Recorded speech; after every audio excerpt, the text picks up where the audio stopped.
Bonsoir à toutes et à tous, bienvenue dans Libre Ensemble, votre rendez-vous de la laïcité. Place à l'humour ce soir, un humour authentique, sincère, mais un humour qui fait réfléchir aussi à nos libertés, à l'exil, à la place des femmes, et en particulier des femmes homosexuelles dans notre société. Nous avons le grand plaisir de recevoir Dena Vadani pour son spectacle Dena, princesse guerrière, sur la scène du Théâtre de la Toison d'Or à Bruxelles jusqu'au 12 novembre, et puis un petit peu partout ailleurs. Avant de la retrouver en studio, on écoute comment elle se présentait sur la scène du Montreux Comédie Festival il y a quelques mois.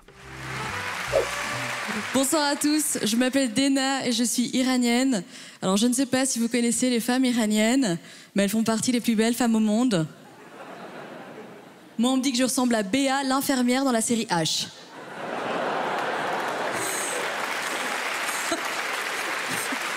Il n'y a personne qui a dit non. Après c'est soit de Béa, soit de Coluche, hein, tu vois, c'est... Si je suis là, c'est parce que mes parents, c'était des réfugiés. Ils sont partis pour trouver la liberté. Ils ont dû s'adapter un petit peu au début, surtout aux Flamands. Pour ceux qui ne connaissent pas les Flamands, c'est comme des Allemands, mais dilués à l'eau. Alors Dena, bonsoir. Bonsoir. Alors c'est un court extrait, mais je pense que le ton est déjà donné. Dans votre spectacle, vous parlez de vous, Dena, de votre parcours, avec beaucoup de sincérité, beaucoup d'autodérision aussi. Et si on veut être complet par rapport à cette présentation, j'ai envie d'ajouter que vous êtes lesbienne. Alors je le précise parce que c'est une étiquette que vous mettez vous aussi en avant, avec laquelle vous vous présentez. Je pense que sur la vidéo du Montreux Festival, d'ailleurs, vous avez intitulé ça « Lesbienne iranienne ». Pourquoi c'est important pour vous de préciser cette étiquette ? Je suis contente d'avoir cette question parce que j'ai eu beaucoup de commentaires sur le choix du titre, parce que les gens me disaient c'est un peu réducteur d'appeler ta vidéo lesbienne iranienne, mais en fait il y a beaucoup plus derrière. Pourquoi ? Parce que en fait j'avais le choix entre faire Montreux et appeler ma vidéo lesbienne iranienne et aborder le sujet et ne plus jamais aller en Iran, ou ne pas appeler ma vidéo comme ça, ne pas faire Montreux et avoir l'option d'aller en Iran. Et pour moi, je pense que revendiquer la liberté des femmes iraniennes lesbiennes, c'était beaucoup plus important que de pouvoir retourner dans mon pays d'origine.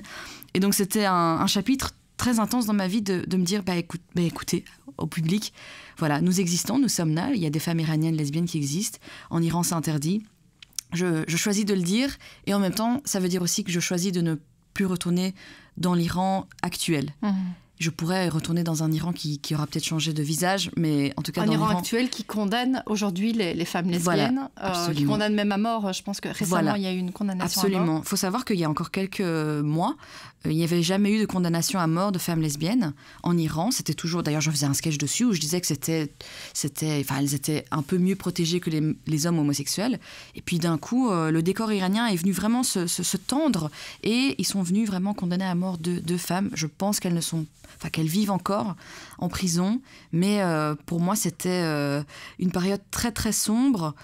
Et juste après cette période est venue la mort de Mahsa Amini, qu'on voit tous les jours dans les journaux. Donc c'est comme si j'avais un peu pressenti que le décor iranien venait s'assombrir. Donc c'est une période très particulière pour tous les Iraniens. Vous parlez de l'Iran, donc j'ai effectivement envie d'enchaîner là-dessus. C'est que, vous l'avez dit vous-même, depuis un mois et demi, plus ou moins, le pays est secoué par d'importantes manifestations qui ont donc été déclenchées par la mort de Mahsa Amini. Alors elle avait été arrêtée par la police parce qu'elle ne portait pas le voile correctement. Elle est décédée un peu après. Alors, j'ai lu dans une interview que vous disiez « Je me sens iranienne avant même de me sentir femme ». Comment est-ce que vous vivez, vous, ce qui se passe aujourd'hui en Iran ? C'est très difficile. Je vis une déchirure. J'ai l'impression que j'ai une plaie qui saigne tous les jours. C'est très difficile, surtout qu'on est loin. Donc on a l'impression qu'on ne peut rien faire. Et en même temps, quelque part, je me dis heureusement que je suis ici parce que j'aurais probablement été arrêtée. J'aurais pu être à la place de Mahsa. Donc c'est une dualité qui rend fou, en fait. Mais en discutant avec d'autres artistes iraniens, et ça peut être une conversation, même via Instagram, on se console en se disant, en tout cas à travers notre art, on essaye d'aider et on essaye de donner un sens à ce qu'on fait. J'abordais déjà la liberté dans mon spectacle, mais aujourd'hui, j'ai l'impression d'avoir encore plus raison de le dire sur scène, d'en parler sur scène. Donc, je me console à travers mon art. Mais c'est sûr qu'on sent une inquiétude, telle une mère ou un parent qui est inquiet pour son enfant. Je me sens comme ça. J'ai peur pour mes compatriotes là-bas et j'ai surtout envie que ça fasse vraiment changer quelque chose, parce que ça fait des années que tout tremble, mais rien ne bouge. Et on se demande simplement, mais quand est-ce que quelque chose va vraiment tomber, quelque chose va vraiment bouger ? Et personne n'a la réponse. Personne n'a la réponse, donc je pense que la meilleure chose à faire, c'est de garder espoir et de... Bon, c'est un peu métaphorique, mais d'envoyer de l'énergie positive, de manifester une croyance positive pour soutenir les Iraniens qui, là-bas, risquent littéralement leur vie pour la liberté. Mais est-ce que vous avez des contacts sur place ? Est-ce que les manifestations, elles restent toujours importantes ? Est-ce que le mouvement faiblit ? Parce que vous l'avez dit, le problème, c'est qu'il y a eu plusieurs moments comme ça de protestation, et puis on a l'impression que ça s'étouffe et ça reste... calme pendant quelques temps, puis après la colère ressort. J'ai des contacts sur place, j'ai des cousins, j'ai de la famille, et on est, même si Internet est fortement coupé, on a quand même accès de temps en temps à des bribes d'informations, et oui, les manifestations continuent, et en fait, ils essayent eux-mêmes, entre eux, de se motiver à continuer et de ne pas lâcher, parce que c'est ce que le régime veut, c'est que ça s'arrête et que tout retourne à leurs normes. Mais nous, on sait, et surtout les Iraniens sur place savent que si ça s'arrête, la situation va être encore pire qu'avant, sachant que la situation était déjà horrible. Donc, je n'ai pas la capacité, je refuse de réfléchir à ce qui peut être pire que horrible. Mais voilà, c'est très inquiétant et on est tous dans le doute, dans l'inquiétude, mais on garde espoir. Et ce que je trouve qui est très... badass, qui est très fou, qui est très puissant de la part des Iraniens. C'est quelque chose que je ne vois pas partout, quoi. C'est vraiment une force qu'on a, qui est aussi bien une force qu'un... Enfin, c'est à double tranchant, parce que jusqu'à où, enfin, jusque quand est-ce qu'on a besoin d'être comme ça ? Est-ce qu'à un moment, on pourra être un peuple serein et qui peut simplement vivre au lieu d'essayer de survivre ? Oui, parce que non seulement c'est une survie parce qu'il y a des conditions économiques, sociales très compliquées, et puis il y a une survie aussi parce que le fait d'aller manifester, et ça parfois c'est difficile de s'en rendre compte quand on est en Belgique, mais aller manifester, c'est risquer sa vie. Absolument, pour tout le monde, vraiment. Mais la vie est dangereuse. Barça, elle est sortie, elle avait mal mis son voile, on l'a tabassée parce qu'elle avait juste mal mis son voile. Donc rien que de vivre, tu risques ta vie, manifester, tu risques ta vie. Et dans mon spectacle, j'aime bien dire qu'en Belgique, on est sur la bonne voie. Par exemple, en termes de droits des femmes, de féminisme, d'égalité des chances, on est sur la bonne voie. Et je ne peux m'empêcher de comparer la situation belge à la situation iranienne. Et j'avais une personne belge qui est venue me voir après mon spectacle en disant « Ah ben c'est joli de dire qu'on est sur la bonne voie alors qu'on a encore tellement de chemin à parcourir. » Et je lui donne raison, mais je ne peux m'empêcher de comparer à une Iranienne, à une situation en Iran. On est beaucoup plus loin en Belgique que ce qu'on est en Iran. Donc c'est une réalité peut-être une personne qui est d'origine belge, née en Belgique, ne peut pas s'imaginer, mais c'est la réalité. C'est la réalité. Mais alors, justement, le rire, votre spectacle, ça permet vraiment de faire réfléchir pour vous. C'est comme ça que vous l'envisagez ? C'est faire réfléchir, faire évoluer les mentalités aussi via le rire ? Pas forcément faire évoluer les mentalités, même si, bien sûr, ça serait chouette, mais c'est peut-être une étape avant. Et moi, ma croyance, c'est, à travers le rire, tu peux raconter n'importe quelle histoire. Et quelqu'un qui, fondamentalement, est opposé à ce que tu vas dire, quand tu lui racontes ton histoire à travers un truc doux et rigolo, il va être beaucoup plus ouvert à entendre ce que tu as à dire que si tu cries, si tu es fâché, si tu dis « il faut de l'égalité des chances ». Non, alors que si je fais une blague où ça parle d'égalité des chances, mais que tu n'as même pas l'impression que ça parle d'égalité des chances, peut-être que la personne va se dire « ah, mais peut-être que les réfugiés, finalement, ils sont pas tous ceci. » Ou en tout cas, moi, ma seule responsabilité, c'est de raconter mon histoire. Et les personnes, elles peuvent en tirer ou en déduire ce qu'elles veulent. Mais je sens que je fais comprendre des choses qui, dans un autre cadre, ne seraient pas entendues. Et ça me rend vraiment heureuse parce que je vois... Bon, je taquine tout le monde. Donc, je taquine les hommes hétéros, les femmes hétéros, je taquine tout le monde. Mais j'ai eu des hommes hétéros, par exemple, après mon spectacle, qui sont venus me voir en me disant... C'est vrai que quand tu nous décris comme ça, je me rends compte que moi aussi j'ai déjà dit ça à une lesbienne et c'est vrai que peut-être que c'est un peu nul. Et je suis là, mais c'est merveilleux, c'est parfait, parce que j'aurais pu aller dans les rues, et je suis pro aller dans les rues et manifester, mais je pense que c'est un outil très puissant pour atteindre quelqu'un.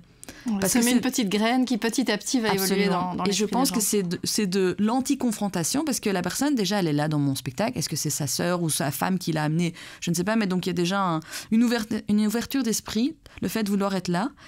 Et je lui dis ce que j'ai à dire en rigolant.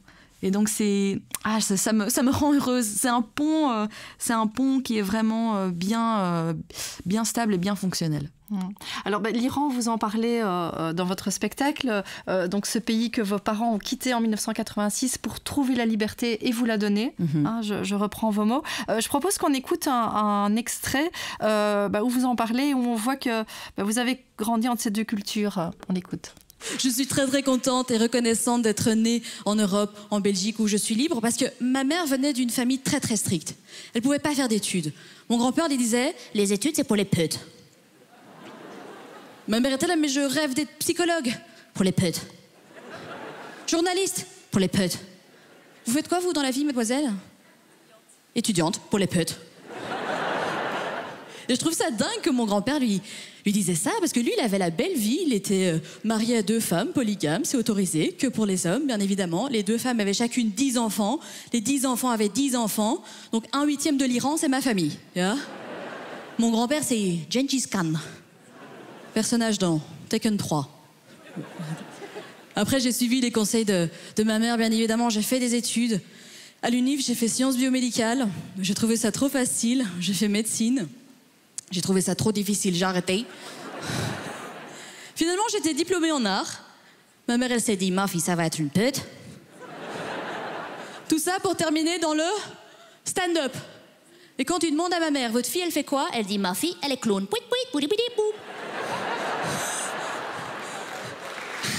Alors, cet extrait, je trouve qu'il illustre assez bien justement ces deux cultures, parce qu'on sent que vos parents et votre maman en particulier ici, elle vous a donné vraiment cette liberté qu'elle n'a pas pu avoir. Et en même temps, elle garde peut-être elle reste assez traditionnelle peut-être dans sa pensée. Oui, c'est ça, c'est absolument ça. D'un côté, elle était là, moi j'ai pas eu la chance de faire des études supérieures, donc profite de l'école, ce que j'ai fait.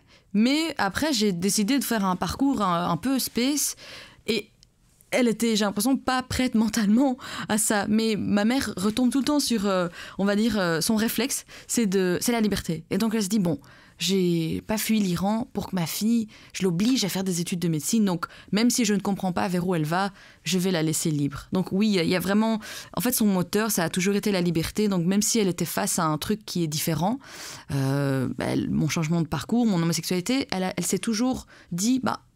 Je suis obligée de la laisser parce que elle veut être libre, tout comme j'ai voulu être libre. Ouais. Et comment, du coup, on grandit vous êtes né à Excel, comment on grandit entre ces deux cultures, cet Occident qui est là, et dans lequel vous vivez, cet Orient qui est quand même là aussi, et dans lequel vous vivez en partie aussi? Je pense que mon cerveau d'enfant a vite compartimentalisé, je ne sais pas si ça se dit. Compartimenté ma vie. Je pense que, je ne sais pas si je peux parler pour tous les enfants de réfugiés, mais je pense que quand tu es un enfant de réfugié, très vite tu comprends que tes parents ne parlent pas la langue et que tu vas peut-être devoir plus te débrouiller. Je ne sais pas, c'est comme l'instinct en fait qui se réveille. Et je pense qu'en tant qu'enfant, j'ai compris que j'étais iranienne à la maison et que j'étais autre à l'école. Donc je me suis très vite adaptée à l'environnement, à la maternelle, en primaire. Mais ce n'est que en écrivant mon spectacle que je me suis rendu compte à quel point j'étais iranienne. Et le fait d'être iranienne, les trucs culturels étaient telle une tresse vraiment tressée comme ça dans mon ADN. Donc je dirais ça. Mais je parle de double culture et en même temps je trouve que vous en avez même plus que deux des cultures, parce que vous êtes polyglotte, vous parlez aussi anglais et néerlandais, vous avez fait vos études en néerlandais, et d'ailleurs vous faites du stand-up en français mais aussi en néerlandais et en anglais. Absolument. Alors ça doit pas être simple, parce qu'en fait l'humour c'est quand même basé sur la culture, sur les mots, et du coup le fait qu'il y ait une culture différente, des mots différents, comment est-ce que vous vous adaptez? En fait c'est très simple, c'est vraiment très simple. J'ai jamais senti la difficulté. Souvent, j'ai la question de c'est difficile, mais c'est des personnes qui peut-être ne sont pas forcément parfaitement bilingues. Et vu que j'ai vraiment, vraiment, vraiment grandi dans un environnement vraiment bilingue, où j'ai les références des deux cultures, le spectacle, je le joue en deux langues avec aucune difficulté. Je sais très bien qu'ils vont peut-être pas savoir à quel point c'est bouché dans le tunnel Reyers, mais je vais prendre une métaphore anversoise si je joue à Anvers. Donc je change quelques références. Si je joue en France, je vais pas parler du palais de justice qui est toujours en travaux. Donc les quelques références, c'est des références que je change d'office si je joue au Canada, en Suisse. Mais vu que culturellement j'ai grandi dans les deux, il y a vraiment aucune difficulté et je trouve même que le spectacle, pour moi, il est un poil plus drôle en flamand parce que mais en néerlandais on dit stopwoorden, donc les mots avec lesquels on termine une phrase. Moi je dis toujours tu vois, je termine mes phrases avec tu vois, et en fait ça je n'arrive pas à l'enlever quand je joue en néerlandais, donc je fais mes blagues et à un moment donné je me retrouve à dire tu vois, et je sens que ça fait vraiment rire le public flamand. Donc ma petite touche bruxelloise est vraiment encore plus remarqué quand je joue en Flandre, et je sens que pour eux ça rajoute un petit peu d'épices comme ça par-dessus le spectacle. Donc, et puis bien évidemment derrière tout ça il y a le travail. La première fois que j'ai joué mon spectacle en flamand, j'étais moi-même un peu curieuse de savoir ce que ça va donner, et j'étais étonnée de voir que ça marche aussi bien. Les jeux de mots on les enlève, mais mon spectacle est assez long pour que je puisse enlever quelques bouts. Donc c'était une très très belle surprise, et en même temps ça n'a fait que valider une chose dont je m'en doutais, c'est peu importe ce que tu dis en fait. Du moment où ton émotion elle est juste, les gens ils vont écouter et ils vont rire. C'est vraiment la magie du stand-up. Ouais, ça veut dire que du coup, il n'y a pas un public qui est plus réceptif qu'un autre. Finalement, tous, voilà, si vous êtes juste, ça passe. En fait, ça dépend de ton intention. Après, moi, j'aime bien vivre ma carrière de manière un peu spirituelle et philosophique, justement, vu qu'on est dans une émission un peu philosophique. Et je vois moins la technique derrière. Donc moi, je suis persuadée que si je me sens bien, ou si je suis alignée, ou si je sais ce que je suis en train de dire, ça va faire rire tout le monde. Et en même temps, je sais que si je peux être je sais pas, mal à l'aise ou un peu stressée ou pas dans mon sketch, ça peut ne pas marcher, mais peu importe devant qui. Donc c'est pas lié au public, c'est plus lié à mon émotion. Après, bien sûr, tu peux tomber devant un public moins réceptif. Il y a plein de situations différentes. Les Flamands un peu plus, parce que pour reprendre l'expression, le public flamand, c'est comme les Allemands, mais dilués dans l'eau. Et puis alors, j'aime beaucoup quand vous vous moquez du sourire flamand aussi. Oui, ils sont un peu plus réservés. C'est vrai, ils sont un peu plus réservés. J'avais des a priori, mais en fait, en allant jouer mon spectacle en Flandre, ces gens-là ont rigolé tellement fort que je retire tout ce que j'ai dit. Donc vraiment, même pour moi, c'était chouette de découvrir, enfin de déconstruire en fait mes clichés sur eux. Mais c'est vraiment fou de voir à quel point, quand je fais des sketchs sur eux en Flandre, ils me regardent en me disant « Ouais, c'est vrai qu'on sourit un peu comme ça, c'est vrai qu'on adore les tartines de fromage. » Enfin, c'est beau parce qu'ils sentent que j'ai pas une once de provocation, c'est vraiment une observation. Voilà, tous mes collègues mangeaient des tartines de fromage, c'est pas une critique, c'est pas je vous attaque pas, et ils le sentent que c'est vraiment peace and love, et je pense que c'est ce qui fait la force de mon spectacle. Alors, je le disais aussi tout à l'heure, la place des femmes dans notre société, et d'ailleurs plus particulièrement la place des femmes homosexuelles, c'est aussi vraiment un sujet que vous abordez, qui vous tient à cœur. Et là, l'idée, c'est quoi? C'est d'essayer aussi, via l'humour, d'un peu lutter contre les clichés, contre les stéréotypes, contre les rapports de domination? Oui, je pense que c'est ça. Et aussi, je trouve qu'on n'a pas encore assez de représentation. Et je trouve que c'est quelque chose d'important. Je pense que c'est important d'en parler parce que autant j'ai l'impression qu'il y a de plus en plus de publicité où on voit un couple d'hommes, des séries, tout ça, mais j'ai l'impression que vis-à-vis des femmes lesbiennes, ça reste toujours un peu à l'arrière du décor. Après, quand j'étais étudiante, on avait étudié, on avait observé, il y avait des analyses qui disaient qui regardaient en fait le revenu des couples hétéros, homosexuels, tout ça, et en fait les lesbiennes étaient celles qui, statistiquement, bon après je ne sais vraiment plus de quelle étude je parle, gagnaient le moins, et donc c'est possible, je me dis que c'est possible que ce soit pour une raison de marketing peut-être, ou de revenus, que les lesbiennes ne sont pas forcément mis en valeur, parce que peut-être que les médias se disent si on target les hommes homosexuels, ils ont plus de chances à aller, je sais pas moi, booker un voyage de luxe à Bali. Donc je ne sais pas, mais je pense que c'est important de représenter toute une partie de la population, et j'ai senti à quel point c'est important lorsque j'ai été jouer dans un endroit dans un bar LGBT où je suis rentrée, j'étais même pas montée sur scène et j'ai eu, je sais pas si je peux appeler ça des fans, en tout cas des femmes qui sont arrivées en courant en me disant merci de parler de ça parce que il y a enfin du stand-up que je me sens à l'aise de regarder, enfin il y a quelqu'un comme moi qui fait des blagues, merci. Et là je me suis dit waouh, ok, ça dépasse mes attentes de ce que je pensais faire avec la représentation, c'est vraiment juste montrer aux lesbiennes que vous inquiétez pas, on est là dans l'humour aussi. Et donc ouais, ça dépasse en fait les attentes que j'avais. Donc c'est ouf. Ouais. Mais on va écouter un petit extrait où vous abordez notamment votre coming out. Après, j'ai fait mon coming out aussi à mes parents. J'ai dit à ma mère, elle m'a dit c'est pas grave ma chérie, tu fais ta vie. J'ai dit à mon père, il m'a dit c'est pas grave ma chérie, je t'enlève la vie. Après, il est venu voir mon spectacle et quand il a vu tous les gens rigoler, après le spectacle, il est venu me voir et il m'a dit tu peux être lesbienne, c'est bon. Donc merci, c'est grâce à vous. J'avais envie de mettre cet extrait parce que là, c'est vous qui dites merci aux gens. Public, ouais. Et ça veut dire que le public, il permet aussi de mieux vivre. Comment expliquer? Que vous-même, vous affirmiez mieux, que voilà, c'est positif pour vous aussi. Oui, c'est très bien vu. C'est vraiment ça. Je me souviens, au début, j'abordais déjà le sujet, mais j'étais mal à l'aise. Je sais pas, j'étais mal à l'aise de dire le mot lesbienne sur scène. Même si j'en parlais, j'avais un blocage. Et en fait, quand j'ai vu à quel point les gens rigolent et ils acceptent, mais ça aide à s'accepter tout simplement. Et ça a vraiment contribué dans l'acceptation de mon père, même s'il n'avait pas de problème initial avec ça. Ce qui lui faisait le plus peur quand je lui ai fait mon coming out, c'est le regard des autres. C'est tout. Il n'avait pas peur de mon homosexualité. Il n'arrêtait pas de me dire mais que vont dire les autres. Et en fait, quand il est vraiment venu voir mon spectacle, et je lui ai dit papa, quand tu viens, sache que je parle de ça. Hein. Et il m'a dit c'est pas grave. Et quand il a vraiment vu toutes ces personnes autour de lui être morts de rire, après le spectacle, aller lui dire ah c'est vous le papa, on a adoré. Il s'est dit mais je dois pas avoir peur pour ma fille.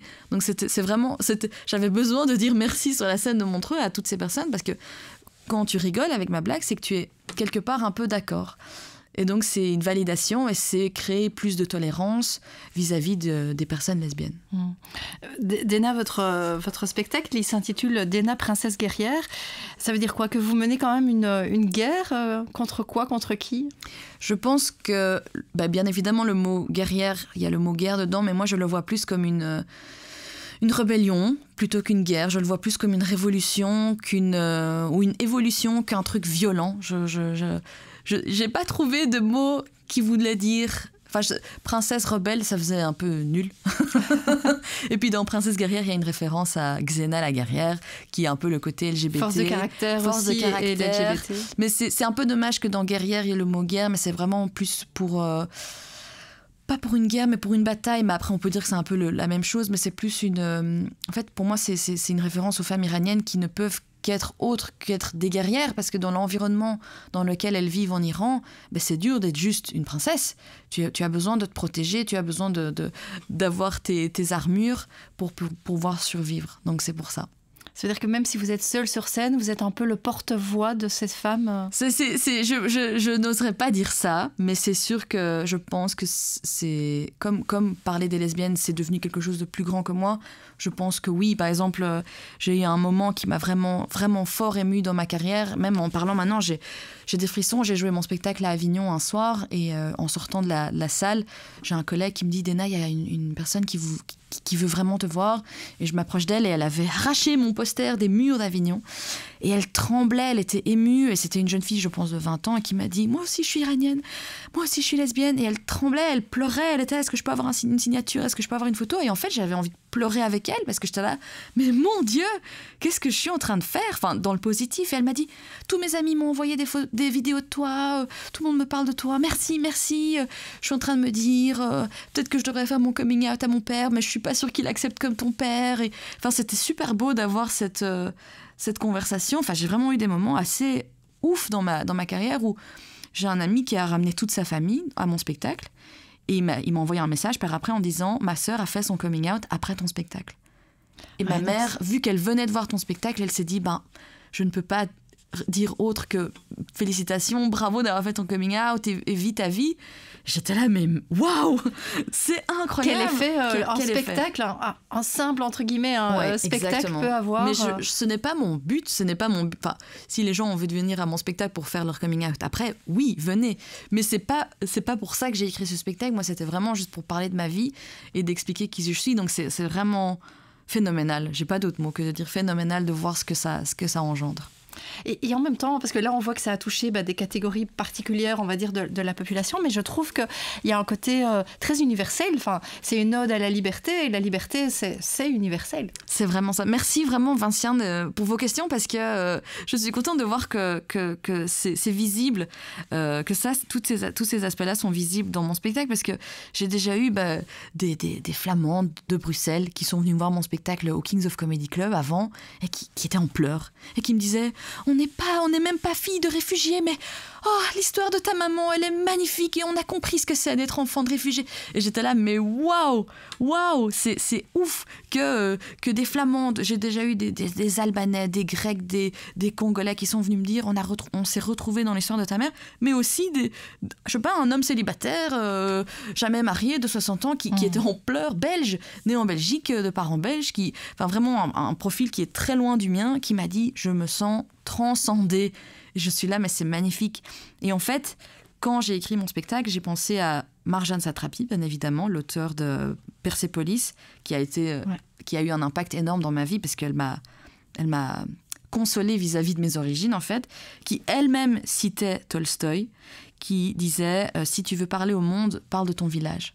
Et je me suis dit, parce que moi j'avais envie d'avoir un message universel, mais c'est dur, parce que voilà, oui, si on part d'une feuille blanche en disant message universel. Voilà, et je trouve que ça devient très impersonnel, et je me suis dit, je vais parler de ma mère et de ma famille et de mes parents qui ont quitté l'Iran, en espérant que, enfin, c'était pas conscient tout ça, donc c'était assez inconscient, en me disant, en espérant que ça va toucher des gens. Et je suis hyper reconnaissante envers mon cerveau et mon écriture peut-être, qu'ils ont été capables de pondre un texte et un spectacle qui a ce résultat. Voilà. Et alors, j'ai envie de parler juste un mot sur le style de spectacle. Alors, évidemment, c'est du stand-up, mais il y a un côté un peu clown. Alors, je ne sais pas si c'est quelque chose sur lequel vous travaillez. Je trouve qu'il y a un côté clown qui ressort du spectacle. C'est quelque chose qu'on me dit souvent. Et bravo, Vinciane. Vraiment, très belle observation. Vous observez très, très bien, vraiment. Et tant mieux. Mais donc, j'encourage les gens à venir observer par eux-mêmes. Ils vont sûrement voir autre chose. Mais c'est vrai que c'est quelque chose qu'on m'a dit. Et en fait, j'aime beaucoup. Et je pense que le côté clown, en fait, il sort de comment je bouge sur scène. C'est-à-dire, au début, j'étais pas forcément expérimentée, donc je faisais mes punchlines. Et petit à petit, quand je racontais physiquement, mon corps bougeait avec moi, mais sans faire exprès. Je me disais pas, je vais parler en bougeant pour faire rire. C'est juste mon corps a suivi mon texte. Et en fait, je me suis rendu compte que plus je me lâche physiquement, plus les gens rigolent et plus je vibre avec ce que je dis. Et en fait, j'ai croisé Elliot, qui est un humoriste belge qui est mime, qui a tourné, qui a 35 ans de carrière. Et il m'avait vu à Rochefort et il m'a dit « C'est très drôle ce que tu fais, mais on sent une certaine raideur. Essaye de voir un petit peu ce que tu peux faire avec ça. » Et une amie qui me voyait beaucoup jouer au Kings of Comedy Club, parce qu'elle était ouvreuse, m'a dit « T'as remarqué que dès que tu bouges, les gens rigolent plus ?» Et je me suis dit, c'est vrai, parce que même moi, je m'amuse 1000 fois plus quand je bouge. Et en fait, j'ai vraiment appris avec le temps de me lâcher. Et ce qui est très drôle, c'est que dans ma vie privée, j'aime pas trop danser, j'aime pas trop bouger. Je suis pas forcément la personne qui va aller en première sur la piste de danse. Mais dans mon spectacle, je me sens vraiment libre, c'est le cas de le dire. Et donc, je raconte vraiment l'histoire avec mes tripes. Et ça fait que mes bras bougent, mon visage bouge, mon corps bouge. Et ça fait clown, mais ça fait surtout rire. Et c'est ça qui est, ça fonctionne très génial. Bien. Ouais, ça fonctionne méga bien. Et encore avant-hier, j'ai joué il y a quelques temps, j'ai joué à Liège et je me sentais vraiment libre sur scène. Et j'ai eu la chance de recroiser justement Elliot et je lui ai dit merci, parce que tu as changé un peu le cours de ma carrière en me donnant en voyant juste et en m'aidant à travailler sur le corps et donc apporter ce côté clownesque, mais qui est hyper percutant.